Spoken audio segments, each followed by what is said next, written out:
Miss হবে না আপনার পছন্দের টিভি শো। দেখুন জি5 অ্যাপে একদম ফ্রি। দীপক সোরেন নামে এই হাসপাতালে কেউ ভর্তি হয়নি, আর যেদিন দীপকের গুলি লেগেছিল এই হাসপাতালে কেউ মারাই যায়নি। কি বলছো কি তুমি? আমার কাছে পাক্কা খবর আছে দীপকের ছেলেরা ওর বডি নিয়ে এখানেই এসেছিল। আশেপাশে তো আর কোনো হাসপাতাল নেই যে সেখানে নিয়ে যাবে। যা আছে সে অনেক দূরে আছে, সেখানে নিয়ে যেতে যেতে এমনিই টপকে যাবে। গুলিটা বডিতে লেগেছিল দাদা, সিনায় লেগেছিল। দীপকের ছেলেরা সেই রিস্ক নেবে না। আমার কাছে পাক্কা খবর আছে দীপককে এখানেই নিয়ে এসেছিল, এখানেই মরেছিল।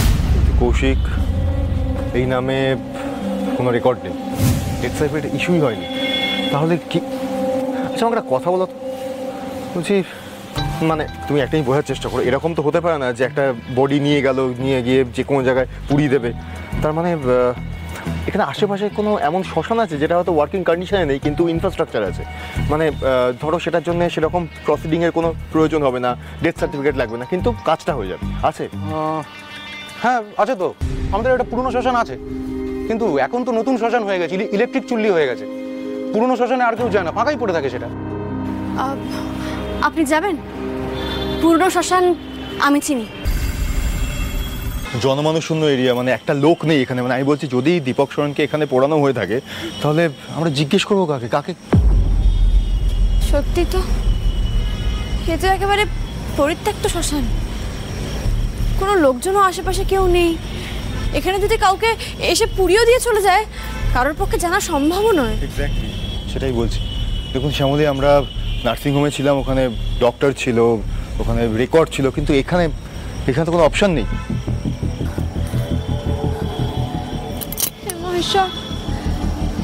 একটা পথ দেখো, এখানে কি সবটা শেষ হয়ে যাবে বলো তো? স্পষ্ট বুঝতে পারছি যে দীপক সোরেনের মৃত্যুকে ঘিরে একটা বড় রহস্য রয়েছে।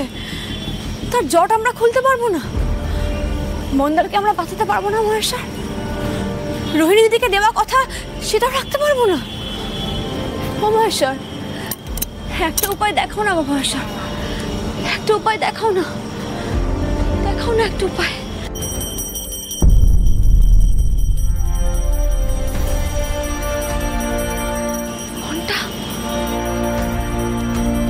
কিসের আওয়াজ? একটা মানে কোথাও পুজো হচ্ছে বলে মনে হচ্ছে না? হ্যাঁ, হ্যাঁ এই শ্মশানকালী মন্দিরে পুজো হচ্ছে। কে পুজো করছে? যে পুজো করতো সেই পুরোহিত দাদু। হ্যাঁ, তো উনি ছাড়া এই মন্দির আর কে পুজো করবে? এই ভুতুরে জায়গায় কে আর আসবে পুজো করতে? তাই সেই চালিয়ে যাচ্ছে এখনো, তবে এখন অনেক বেশি জবুতবু হয়ে গেছে। মহেশ্বরের অশেষ কৃপা মহেশ্বরের। একটা উপায় পাওয়া গেছে, পুরোহিত দাদুর বাড়ি না এই আশেপাশেই। যদি এখানে দীপক সোরেনকে পোড়ানো হয় পুরোহিত দাদু নিশ্চয়ই জানতে পারবে, নিশ্চয়ই ওনার চোখে পড়বে। দেখুন অত বড় একটা মানুষকে, আসতো মানুষকে তো আর দু একজন এসে পুড়িয়ে দিয়ে চলে যাবে না। ওর দলবলের অনেকেই আসবে, অনেক ছেলেই আসবে। পুরোহিত দাদুর চোখে নিশ্চয়ই পড়েছে, নিশ্চয়ই পড়বে।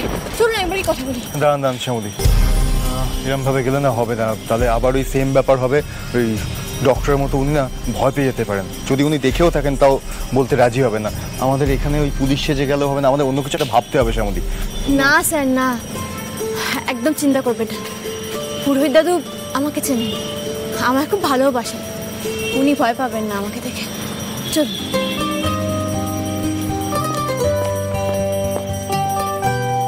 জি5 ডাউনলোড করুন আর সব এপিসোড দেখুন একদম ফ্রি।